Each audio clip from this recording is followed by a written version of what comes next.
I asked him very politely, just like one sentence, why are you writing this to me? And my dad went on to explain that, well, sometimes you're fishing with a friend and you just talk about some things while you're fishing with a friend. I just wanted to chat like we were friends fishing.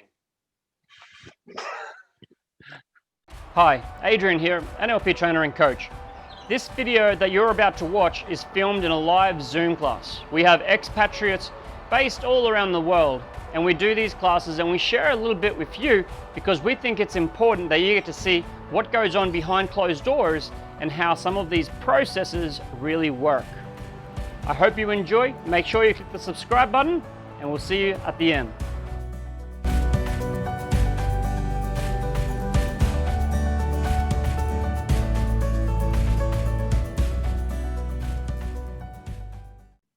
Hi, yes, when you asked us to have a look at past messages, in my understanding, what I noticed was some things I haven't seen before. Maybe I tried to look with different eyes to the messages. So, like how to say, emojis sometimes that do not match with the written things, or like the tone, is that congruent or incongruent? I don't know if that was the purpose or what was this exercise for. Okay, real life example. My father sent me a message, an email, and I was reading the email. And I noticed when I was reading his email, I was reading it aloud to myself. A lot of people, when they read a book, they will go word by word and they will read it all aloud. It's how I believe most of us learn to read across cultures. We often learn to read by going through every word.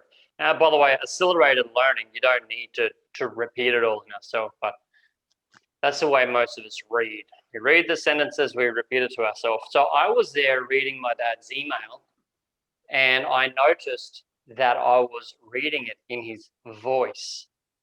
I heard his voice as I was reading the message. So I put in his voice. With that, I also put in tonality. And I thought my dad was talking about China and I think communism or freedom or something. And I don't know if you saw my initial reaction. And I was like, Dad, why are you sending? I thought, why is he sending this shit? Why is he sending me this shit? All right, I'll read it. And I was reading it, and I had his voice going and his tonality, and I noticed the sarcasm and some other things, and I asked him very politely, just like one sentence, why are you writing this to me? And my dad went on to explain that, well, sometimes you're fishing with a friend and you just talk about some things while you're fishing with a friend. I just wanted to chat like we were friends fishing.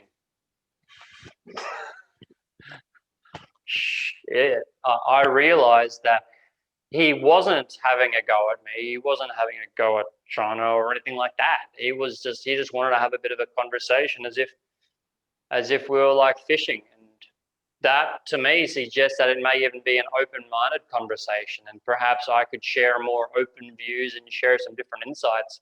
But yeah, I added in his voice and I added in tonality that wasn't appropriate.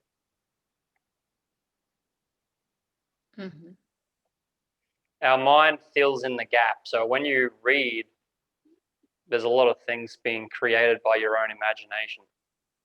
Sure. Hey, a little demo. Just see how your imagination goes here.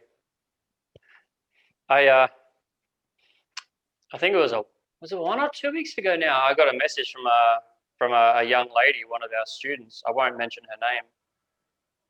And she said, oh, no, I won't share it.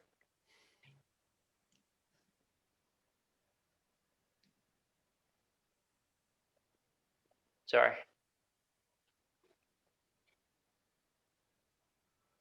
Now, all kinds of things might be going through your head. You might be thinking, is that the message I sent? Was that the message I sent? Was that the message I sent? And the boys could be thinking. So our brain tries to fill in the blanks, and there's always lots of blanks because there's always more information. And instead of communicating, you know, the other day I was talking to a student, her name was this, you know, they've been doing this, they've been doing that, they're a psychologist, they're a coach, they're on this exact course that runs on Monday, and they wanted to know, blah, blah, blah, blah, blah. The real information is like this big, but we shrink the information down to this big. So the deeper structure is huge, but we reduce it to this much and our mind fills in the blanks. And when our mind fills in the blanks, it can add in tonality, voice. It can even add in perhaps a whole lot more. So the idea of that particular exercise, reading the emails, is to help you recognize and see that.